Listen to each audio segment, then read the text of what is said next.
സ്വർഗത്തിലെ ജീവനുള്ള ദൈവത്തിന്റെ സത്യവചനത്തെ കേൾപ്പിക്കുവാനായി ഈ ദേശത്തേക്ക് കടന്നു വരുവാൻ സ്വർഗത്തിലെ ദൈവം ഞങ്ങൾക്കൊരു സാവകാശം തന്നു. അതുകൊണ്ട് ഞങ്ങൾ ദൈവത്തെ സ്തുതിക്കുന്നു. ഈ ദേശത്ത് ഞങ്ങൾ കേൾക്കുന്ന, അടുത്തും അകലെയുമായി ഞങ്ങൾ കേൾക്കുന്ന എല്ലാ സഹോദര സഹോദരിമാർക്കും കർത്താവായ യേശുക്രിസ്തുവിന്റെ നാമത്തിലുള്ള പ്രഭാത വന്ദനം പ്രാരംഭമായി ഞങ്ങൾ അറിയിക്കുന്നു. ഞാനൊരു വാക്ക് പറയുവാനിടയായി, എലോഹി എലോഹി ലമ്മ ശബക്താനി. ഇത് 2026 വർഷങ്ങൾക്ക് മുമ്പ് പാലസ്തീന്റെ പ്രദേശത്ത് ഗോൽഗോഥ എന്ന മലമുകളിൽ രണ്ട് കള്ളന്മാരുടെ മധ്യത്തിൽ ഒരു മുഖ്യ കള്ളനെ പോലെ ഒരുവൻ കിടക്കുകയാണ്. കണ്ടാൽ ആണിന്റെ രൂപം മാത്രം, ഒരു വല്ലാത്ത നിലയിൽ ആ വ്യക്തിയെ നമുക്ക് കാണുവാനായിട്ട് കഴിയും. സ്വർഗത്തിലെ ദൈവത്തിനും ഭൂമിയിലെ മനുഷ്യർക്കും മധ്യത്തിൽ ചരിത്രത്തെ രണ്ടായിട്ട് വിഭാഗിച്ചുകൊണ്ട് ചരിത്രത്തിന്റെ മധ്യത്തിൽ, ഭൂമണ്ഡലത്തിന്റെ മധ്യത്തിൽ, കൃപായുഗത്തിനും ന്യായപ്രമാണത്തിനും മധ്യത്തിൽ അവൻ കിടന്നുകൊണ്ട് നിലവിളിക്കുകയാണ്, എന്റെ ദൈവമേ, എന്റെ ദൈവമേ, നീ എന്നെ കൈവിട്ടതെന്തേ? നമ്മളെല്ലാവരും, പ്രത്യേകിച്ച് മലയാളികളായിരിക്കുന്ന നമ്മൾ പല പ്രാവശ്യം കേട്ടിട്ടുള്ള ഒരു വേദവാക്യവും വേദവചനവുമാണ് നമ്മളിപ്പോൾ രാവിലെ കേൾക്കുവാനിടയായി. അതിലേക്ക് ഞാൻ നിങ്ങളുടെ ശ്രദ്ധയെ ഒന്ന് കൊണ്ടുവന്ന്, എന്തിനാണ് ഈ വ്യക്തി ഇങ്ങനെ നിലവിളിക്കുന്നത്? ആരാണ് ഈ വ്യക്തി? ഈ വ്യക്തി നിലവിളിച്ചതിന്റെ ഫലമായി എന്താണ് നമുക്ക് ലഭ്യമാകുന്ന സന്തോഷം? ഇപ്പോൾ പ്രിയ സഹോദരൻ പാടുവാനിടയായി, ആശ്വാസത്തിൻ ഉറവിടമാം ക്രിസ്തു നിന്നെ വിളിച്ചിരുന്നു. ആശ്വാസമില്ലാതെ ലോകത്തിൽ നടന്നവരായിരുന്നു നമ്മളിൽ പലരും. ഉൽപ്പത്തി പുസ്തകം 4-ാം അധ്യായത്തിലേക്ക് വരുമ്പോൾ ലാമേക്ക് എന്ന് പറയുന്ന ഒരു വ്യക്തിയെ നമുക്ക് കാണുവാനായിട്ട് കഴിയും. ആ വ്യക്തി നിലവിളിക്കുകയാണ്, ആദയും സില്ലയുമായുള്ളവരെ, എന്റെ വാക്ക് കേൾപ്പീൻ. എന്റെ മുറിവിന് പകരം ഞാനൊരു പുരുഷനെയും എന്റെ പരിക്കിന് പകരം ഞാനൊരു യുവാവിനെയും കൊല്ലും. എന്ന് വെച്ച് കഴിഞ്ഞാൽ ഈ ലോകത്തിൽ നമുക്ക് കാണുവാൻ കഴിയുന്നത് മറ്റുള്ളവരെ ഭയപ്പെടാതെ കൊല്ലുവാനും കൊലവിളിക്കുവാനും നടക്കുന്ന ഒരു ലോകമാണ് എന്നുള്ളത് നമുക്ക് വാസ്തവമായിട്ട് അറിയുവാനായിട്ട് കഴിയും. ഒരു കാലത്ത് ഞാനും അങ്ങനെയായിരുന്നു. ഒരു 10-17 വയസ്സായപ്പോൾ ഇന്ത്യൻ നേവിയിൽ കമാൻഡോയായിട്ട് ജോലി കിട്ടുവാനായിട്ട് അവസരം ലഭിച്ചു. ദൈവത്തെ അറിയാത്ത ഞാൻ, മാതാപിതാക്കന്മാർ ദൈവത്തെ അറിയാത്തവർ, അവർ ദൈവഭയത്തിലൊന്നുമല്ല ഞങ്ങളെ വളർത്തിയത്. അങ്ങനെ വളർത്തി വന്നപ്പോൾ 17-ാമത്തെ വയസ്സിൽ ഒരു നാഷണൽ സ്വിമ്മർ ആയതുകൊണ്ട്, നീന്തൽക്കാരനായതുകൊണ്ട് എനിക്ക് ജോലി കിട്ടി. അങ്ങനെ 17-ാമത്തെ വയസ്സിൽ ജോലി ലഭിച്ചതിന് ശേഷം, അതുപോലെ കമാൻഡോ ആയതിനു ശേഷം ഇഷ്ടംപോലെ മദ്യവും മയക്കുമരുന്നും ഒക്കെ ലഭിക്കാനിടയായി. അങ്ങനെ ഇന്ത്യൻ നേവിയിൽ വെച്ച് തന്നെ പല കേസുകൾ, ഏകദേശം 22 കേസുകൾ ഒക്കെ എന്റെ മേളിൽ വരുവാനിടയായി. അങ്ങനെ ജീവിച്ച് ആരെയും ഭയപ്പെടാതെ ജീവിച്ച ഒരു വ്യക്തിയാണ് ഞാൻ. ഇന്നും നമുക്ക് കാണുവാൻ കഴിയുന്നത് അങ്ങനെയാ. പലരും പല കവലകളിൽ നിന്നും വെല്ലുവിളിക്കുന്നത് നമുക്ക് കാണുവാൻ കഴിയും. ആദയും സില്ലയുമായുള്ളവരെ എന്ന് നിലവിളിച്ച ലാമേക്കിനെ പോലെ അനേകർ ഇന്ന് നിലവിളിക്കുന്നതായിട്ട് നമുക്ക് കാണുവാൻ കഴിയും. അതിലൊരാളായിരുന്നു ഞാൻ എന്ന് പറയുവാൻ മാത്രം അത്രയും പറഞ്ഞു എന്നേ ഉള്ളൂ. അവിടെ പറയുന്ന ഒരു കാര്യമുണ്ട്. എന്തുകൊണ്ടാണ് ലാമേക്ക് ഇങ്ങനെ നിലവിളിക്കുന്നത്? ലാമേക്ക് എന്ന് പറയുന്ന വ്യക്തിയെ നമ്മൾ സൂക്ഷിച്ചു പഠിക്കുമ്പോൾ അവിടെ നമുക്ക് മനസ്സിലാകുന്ന കാര്യം, അവൻ അതിശക്തനായിരിക്കുന്ന ഒരു മനുഷ്യനാണ്. പ്രപഞ്ചത്തിന്റെ ആരംഭത്തിൽ, അല്ലെങ്കിൽ ഭൂമിയിൽ മനുഷ്യനുണ്ടായതിന്റെ ആരംഭത്തിൽ 2 ഭാര്യമാരെ വെച്ചിരുന്ന ഒരേ ആദ്യത്തെ വ്യക്തി ഈ ലാമേക്കാണെന്ന് കാണുവാൻ കഴിയും. ഈ ലാമേക്കിന് ഒരു മകനുണ്ട്. അവന്റെ പേര് തുബൽ കയീൻ എന്നാണ്. ഈ തുബൽ കയീൻ അന്ന് ചെമ്പുകൊണ്ടും അതുപോലെ ഇരുമ്പ് കൊണ്ടുമുള്ള ആയുധങ്ങളെ ഉണ്ടാക്കുന്നവനായിരുന്നു. എന്ന് വെച്ചാൽ ഇന്നത്തെ കാലത്താണെങ്കിൽ AK-47-ഉം AKMS-ഉം MP5-ഉം PSG-യും റോക്കറ്റ് ലോഞ്ചറും ഒക്കെ ഉപയോഗിക്കുന്ന ഒരു മകനുണ്ടായിരുന്നു അവന്. അങ്ങനെയുള്ളവന്റെ അപ്പനാണ് ഈ നിലവിളിക്കുന്നത്. എന്ന് വെച്ച് കഴിഞ്ഞാൽ അവൻ ആരെയും ഭയപ്പെടേണ്ട ആവശ്യമില്ല. ഇന്ന് നമുക്ക് കാണുവാൻ കഴിയുന്ന അങ്ങനെയാണ്. ലോകത്തിലെ ഒന്ന് സൂക്ഷിച്ചു നോക്കിക്കേ, നമുക്ക് കാണാൻ കഴിയുന്നത് ഇങ്ങനെയുള്ള യുദ്ധങ്ങളാണ്. ആരെയും ഭയപ്പെടാതെ യുദ്ധങ്ങൾ നടന്നുകൊണ്ടിരിക്കുന്നു, യുദ്ധശ്രുതികൾ നടന്നുകൊണ്ടിരിക്കുന്നു. വേദപുസ്തകം എങ്ങനെ പറഞ്ഞോ അതുപോലെ കാര്യങ്ങൾ നടന്നുകൊണ്ടിരിക്കുകയാണ്. അതുകൊണ്ട് ഞങ്ങൾ വീണ്ടും നിങ്ങളുടെ ശ്രദ്ധയെ ആ കാൽവരി ക്രൂശിലേക്ക് കൊണ്ടുവരുവാൻ ആഗ്രഹിക്കുകയാണ്.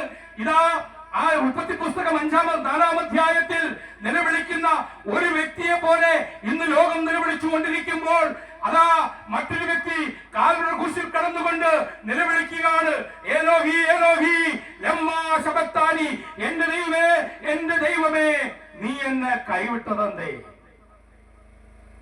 ഈ നിലവിളി നിർത്തുവാനായി അല്ലെങ്കിൽ അത് മറ്റുള്ളവർ കേൾക്കാതിരിക്കുവാനായി അനേക രാജാക്കന്മാർ എഴുന്നേറ്റു. അവരൊക്കെ ഈ നിലവിളി ഇല്ലാതാക്കുവാൻ, വേദപുസ്തകത്തിന്റെ വചനം ലോകത്തിലെങ്ങും പ്രചരിപ്പിക്കപ്പെടാതിരിക്കുവാൻ അനേക രാജാക്കന്മാർ എണ്ണീറ്റു. എന്നാൽ അതൊരിക്കലും അവസാനിച്ചില്ല കേട്ടോ. 5 വൻകരകളിലും അടിച്ചുകൊണ്ട് അത് വീണ്ടും വീണ്ടും പ്രതിധ്വനിച്ചുകൊണ്ട് വീണ്ടും ഈ ദേശത്ത് ദൈവത്തിന്റെ മാറ്റമില്ലാത്ത വചനം നിങ്ങളെ കേൾപ്പിച്ചുകൊണ്ടിരിക്കുകയാണ്. ഇതിനൊരു ദൈവത്തിന്റെ സ്നേഹത്തിന്റെ കരുതലുണ്ട് കേട്ടോ. ഇത് ദൈവം നിങ്ങൾ കേൾക്കണമെന്ന് വീണ്ടും വീണ്ടും ആഗ്രഹിക്കുന്ന കാര്യമാണ് എന്ന് നിങ്ങൾ മനസ്സിലാക്കണം. അതുകൊണ്ട് ഞങ്ങളെ കേൾക്കുന്ന പ്രിയ സഹോദര സഹോദരി, എന്തുകൊണ്ടാണ് കാൽവരി ക്രൂശിൽ ഇങ്ങനെ കർത്താവായ യേശുക്രിസ്തു ക്രൂശിക്കപ്പെടുവാൻ അല്ലെങ്കിൽ നിലവിളിക്കുവാൻ കാരണമായത്? അതിന്റെ കാരണം ഞാനും നിങ്ങളുമാണ്. വേദപുസ്തകത്തെ സൂക്ഷ്മമായിട്ട് പഠിക്കുമ്പോൾ നമുക്ക് കാണുവാൻ കഴിയുന്ന ഒരു കാര്യമുണ്ട്.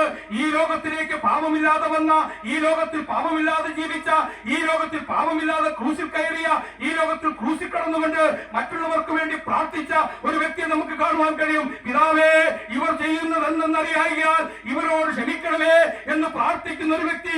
ഈ പ്രാർത്ഥിക്കുന്ന വ്യക്തി മറ്റുള്ളവരെ പോലെയല്ല. അവൻ ഈ ലോകത്തിൽ ജനിച്ചത് പാപമില്ലാത്തവനായിട്ടാണ്. ഈ ലോകത്തിൽ അവൻ ജീവിച്ചത് പാപമില്ലാത്തവനായിട്ടാണ്. അവനെപ്പറ്റി തന്റെ ശിഷ്യന്മാർ പറഞ്ഞിരിക്കുന്ന വാക്കുകൾ ഇങ്ങനെയാണ്: അവൻ പാപം ചെയ്തിട്ടില്ല, അവൻ പാപം അറിഞ്ഞിട്ടില്ല, അവനിൽ പാപമില്ല. പാപം ചെയ്യാത്ത, പാപമറിയാത്ത, പാപമില്ലാത്ത ഒരു വ്യക്തി എന്തിനു വേണ്ടിയാണ് ഈ കാൽവരി ക്രൂശിൽ 3 ആണി മേൽ തൂങ്ങിയത്? സൂക്ഷ്മമായിട്ട് നമുക്കൊന്ന് പഠിക്കേണ്ടത് ആവശ്യമുണ്ട്. വിശുദ്ധ വേദപുസ്തകം പഠിക്കുമ്പോൾ നമുക്ക് മനസ്സിലാകുന്ന കാര്യം, പാപത്തിന്റെ ശമ്പളമാണ് മരണം. പാപം ചെയ്യുന്ന ദേഹി മരിക്കണം. അത് ദൈവത്തിന്റെ നീതിയാണ്. അങ്ങനെയെങ്കിൽ പാപമില്ലാത്ത യേശുക്രിസ്തു എന്തിനു മരിച്ചു? എന്തിന് കാൽവരി ക്രൂശിൽ കർത്താവായ യേശുക്രിസ്തു നിലവിളിച്ചു എന്ന് നമ്മളൊന്ന് ശ്രദ്ധിക്കേണ്ടത് ആവശ്യമാണ്.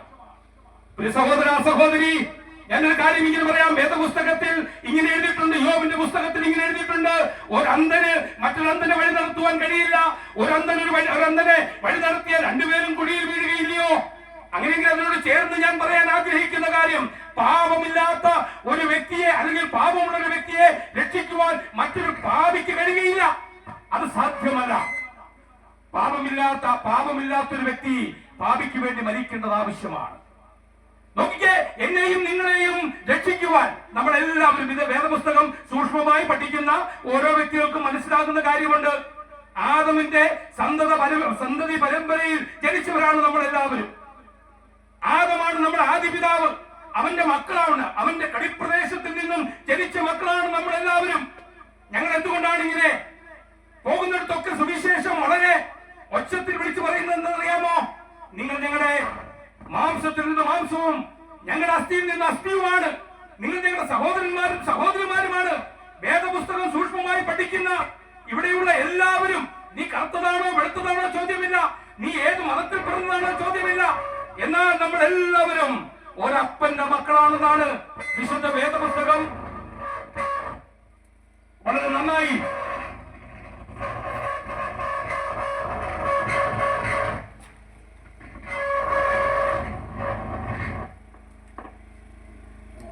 വേദപുസ്തകം നമ്മളെ പഠിപ്പിക്കുന്ന കാര്യം.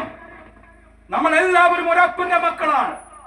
അതുകൊണ്ട് തന്നെ നിങ്ങൾ ഞങ്ങളുടെ സഹോദരന്മാരും സഹോദരിമാരുമാണ്.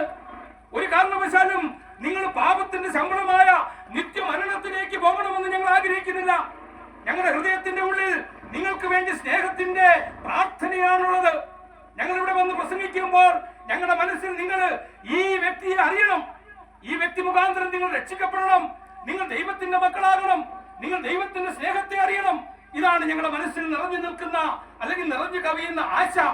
അത് നിങ്ങൾ മനസ്സിലാക്കേണ്ടതായിട്ടുണ്ട്. പ്രിയ സഹോദര, ഈ ദേശനിവാസികളോട് ഞാൻ പറയുവാൻ ആഗ്രഹിക്കുന്ന കാര്യം, പാപിയെ രക്ഷിക്കുവാൻ പാപമില്ലാത്തൊരുവൻ വന്നേ മതിയാകൂ. പാപിയെ രക്ഷിക്കുവാൻ പാപമില്ലാത്തൊരുവൻ ക്രൂശിൽ മരിച്ചെങ്കിലേ മതിയാകൂ. നമ്മളിങ്ങനെ വായിക്കുന്നുണ്ട് എബ്രായർക്കെഴുതിയ ലേഖനത്തിൽ, ഹനനയാഗവും വഴിപാടും നീ ഇച്ഛിച്ചില്ല, എന്നാൽ ഒരു ശരീരം നീ എനിക്കായിട്ട് ഒരുക്കിയിരിക്കുന്നു, സർവാംഗ ഹോമത്തിനും പാപയാഗത്തിനും നീ പ്രസാദിച്ചില്ല. അപ്പോൾ ഞാൻ പറഞ്ഞു, ഞാനിതാ വരുന്നു, പുസ്തകച്ചുള്ളിൽ എന്നെ പറ്റി എഴുതിയിരിക്കുന്നു, പിതാവേ നിന്റെ ഇഷ്ടം ചെയ്യുവാൻ വരുന്നു എന്ന് പറഞ്ഞുകൊണ്ട് ഈ ലോകത്തിലേക്ക് ഇറങ്ങി വന്നവനാണ് കർത്താവായ യേശു ക്രിസ്തു.